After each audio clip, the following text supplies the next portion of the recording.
जी देखिए, जहाँ तक कि ब्रोकरेजेस का सवाल है, सभी ब्रोकरेजेस का टारगेट ₹250 के ऊपर है। और हाईएस्ट टारगेट्स की बात करें तो यहाँ यूबीएस का एक बाय कॉल है, टारगेट है 280, और उसके बाद जो हाईएस्ट टारगेट है वो है जेफरीज का, बाय रेटिंग है, लक्ष्य है ₹300। ब्रोकरेजेस ने काफी बेहतरीन तरीके से कहा है कि आईटीसी का जो एनालिस्ट डे था वो बखूबी मैनेजमेंट ने स्ट्रेटेजी बहुत बेहतरीन तरीके से बताई है।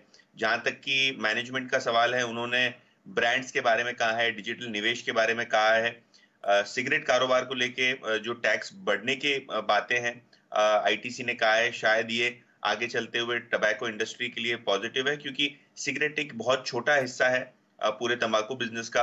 और कहीं ना कहीं अगर टैक्स बढ़िया से लग जाता है यहाँ, तो आपको ब्लैक मार्केटिंग भी कम होती हुई दिखाई दे सकती है। जहां तक कि होटल कारोबार का सवाल है और इन्फोटेक बिजनेस का सवाल है, डीमर्जर और लिस्टिंग के ऑप्शंस ओपन है।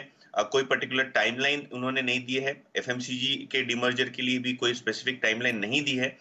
इसीलिए शायद स्ट्रीट शायद डिसअपॉइंट होगा, लेकिन इवैल्यूएशन चल रहा है और जैसे ही मैनेजमेंट कोई डिसीजन लेगा तो यहाँ भी आपको अनाउंसमेंट आती हुई दिखाई देंगी। लेकिन ओवरऑल बेसिस पे ब्रोकरेजेस ने अपनी रेटिंग और टारगेट मोर और लेस बरकरार रखे हैं इस एनालिस्ट मीट के बाद।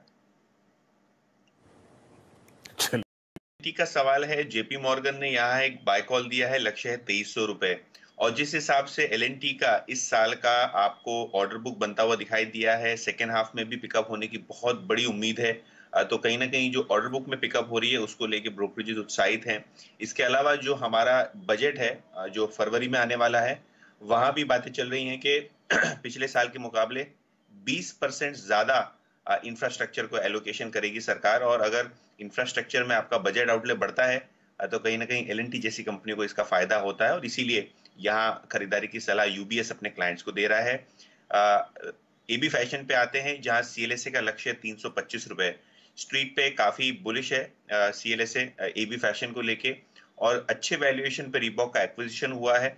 और सीएलएसए का मानना ये है कि काफी बेहतरीन स्पोर्ट्सवेयर और एक्टिव वेयर सेगमेंट में कंपनी आने जा रही है रीबॉक के एक्विजिशन के साथ। और जो कंपनी का पोर्टफोलियो है उसको पूरा करने में रीबॉक का एक्विजिशन काफी अहम है, और इसीलिए यहाँ खरीदारी की सलाह दे रहे हैं। फिर से एक बार दोहरा देता हूँ, ₹325 का टारगेट एबी फैशन पे सीएलएसए ने रखा हुआ है।